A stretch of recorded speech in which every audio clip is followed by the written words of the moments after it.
Isa ka bang marine engineering student? O nababalak palang kukuha ng kurso marine engineering? Based on video na to, para sa'yo to. Kung hindi pa ka naka-follow, baka naman. So na-comment pala si sir sa akin, si Kim Borado. Sabi ni sir, ito si sir, sabi niya, mayroon po ba marine engineering idol? Bago natin sagutin yung katanungan ni sir, disclaimer lang sa lahat ng nanonood, lahat ng sasabihin ko dito ay base lamang sa sarili kong experience o sarili kong opinion. Salamat pala kay sir. Roon tayo ng idea para gawa tayo ng content. At least makatulong na rin tayo sa mga magsisimula pa lang buwang kurso ng marine engineering. Ganito kasi yan. Hatiin natin sa dalawang parte. Una, yung kurso mismo. Siguraduhin mo na gusto mo to. Sarili mong gusto. Hindi lang sa nasilaw ka sa malaki ang sahod ng seaman. Travel kung saan na country. Libre. Hindi lang sa kagustuhan ng parents mo. Hindi kaya wala lang. Gusto mo lang kasi gusto mo yung uniform ng pagiging marine engineering. Pag ganyan yung reasoning mo, hintuin mo yan. Huwag mo na ituloy. Bakit? Ikaw lang mahirapan. Sayang ka lang ng panahon, oras, at pera. So, real talk lang mga boss. Dapat afford mo yung tuition fee. Mahal yung tuition yung kurso na yan. Mahal yan. Way back nung estudyante pa ako.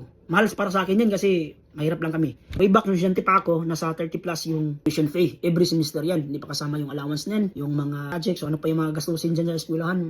Hindi naman hadlang kung gusto mo talaga yung kurso na yun. Tapos wala kang pera. Kung wala kang pera, pero gustong-gusto mo talaga ng pagiging marine engineering, ipurso mo. Hindi na mahadlang yung kahirapan para makuha mo yung kurso. Para makapag-aral ka ng libre, dapat matalino ka at may tibay ng loob. May mga paaralan na libre yung tuition. Sinasabi nila na study now, pay later. Dalawa kasing kurso, dalawang school yan eh. Dalawang school yung, alam ko lang ha.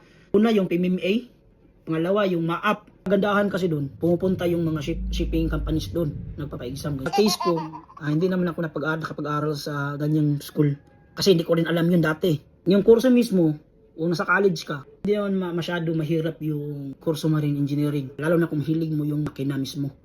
Pero, ang mahirap lang dyan, yung mga minor subjects. Para sa akin lang ha, yung mga minor subject, yan mahirap, nagpapahirap sa college, yung college ako eh. So, pangalawang punto, pag-usapan naman natin yung long term ng pagiging seaman ng marine engineering o marine transportation o alin man sa dalawa. Ang pagiging seaman na hindi biro. Maging marine engineering o magiging marine transportation ka, hindi biro yan boss. Bago ka makagraduate ng full course ng pagiging marine engineering, sasampa ka pa ng barko ng 1 taon. O yun tinatawag nating apprenticeship. Ngayon, dyan magsisimula. After graduation ng 3-year academic mo sa college, pag hindi ka MAAP or PMMA graduate sa mga normal school ka lang, dyan magsisimula yung totoong hamon ng buhay. Lalo na kung wala kang backer, well, good luck na lang. Talagang mahirap talaga mga boss. Kasi pinagdaanan ko rin yan eh. By the way, hindi pala ako nagtapos sa mga PMMA o MAAP na eskwelahan. Narasan ko yung hirap ng pag-apply. Salamat sa magulang ko na sinuportahan ako financially. Pero wala akong backer na tumulong sa akin makasampa ng barko. Sariling sikap lang at pinaka-importante natin dyan, dasal. Samahan mo ng dasal. Katiwala sa sarili. Bago ako makasampa ng barko, nag-apply muna ako ng iba't ibang company sa Manila. May one time experience ako doon na yung tipong sa guard ka pa lang, ekis ka na, hindi ka na makapasok sa loob. Pero ganyan talaga yung realidad ng buhay. Kaya wag lang talagang mawala ng pag-asa na mag-apply.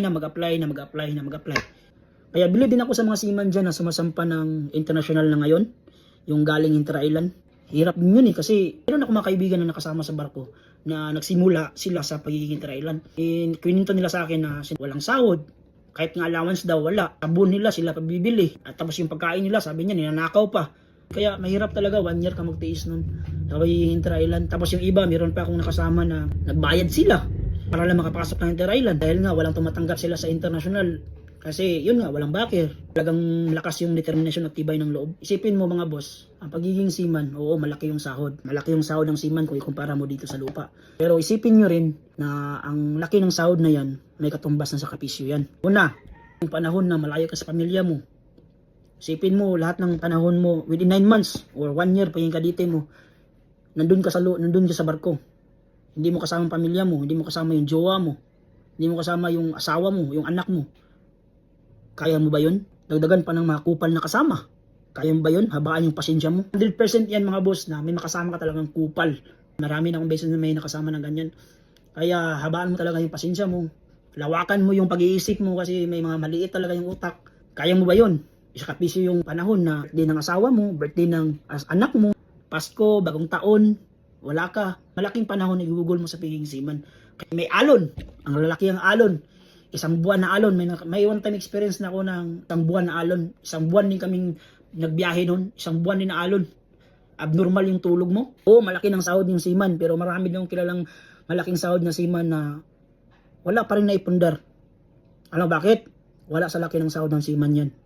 Nasa paghawak ng pera yan, mga boss. Isipin nyo talaga mabuti yan. Kaya, bago ka pumasok ng pagbabarko, mga boss, pag-isipan mo munang mabuti kung nasa tamang direksyon ka. At sana nakatulong yung video natin para sa mga aspiring student natin dyan o nagbabalak ba lang kukuha ng pagbabarko o pagiging marine engineering. At kung gusto mo itong ganitong content, kung hindi ka pa nakafollow, eh baka naman. Alright, hanggang dito na lang mga boss. At sana nakatulong. Hanggang sa muli mga boss. Adios.